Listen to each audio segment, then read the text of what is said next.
Continuing in part two of rebuilding during the Republican era, they established the Whampoa Military Academy with Chiang Kai-shek as the first commander. Zhou Enlai served as political commissar, working with Wang Jingwei to devise propaganda campaigns.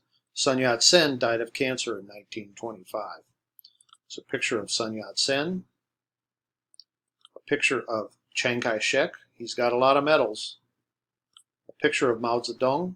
These are the important players. Here is Zhou Enlai, and here is Wang Jingwei.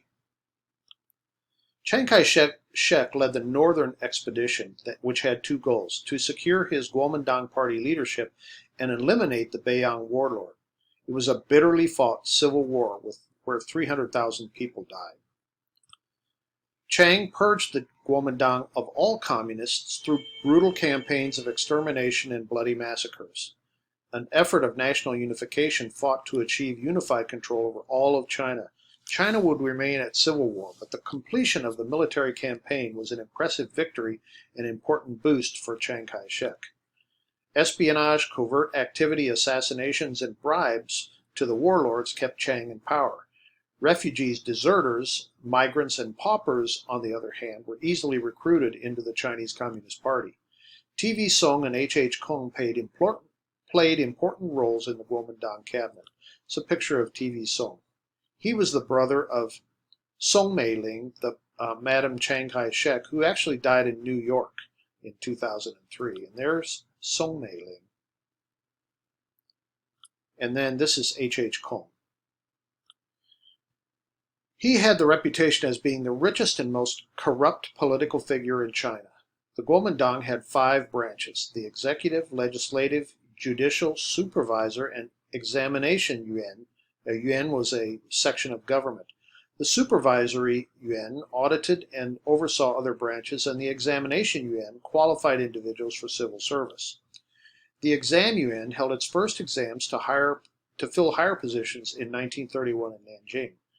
The exams contain 3 sections: general knowledge and linguistic skills, expert knowledge of finance and admin, and the Kuomintang's party doctrine.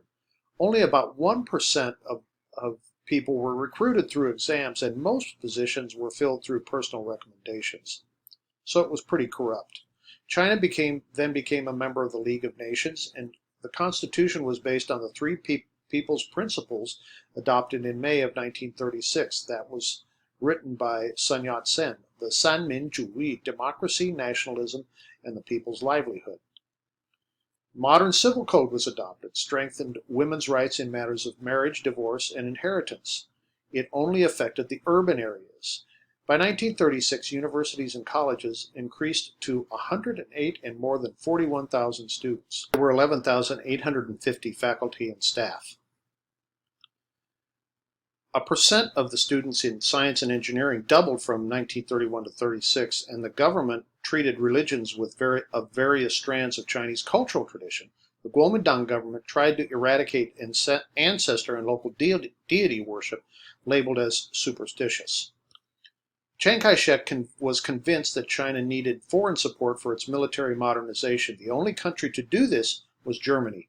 German advisors aided the Kuomintang government in devising measures to crush the communist revolution. I'm going to stop there with part 2.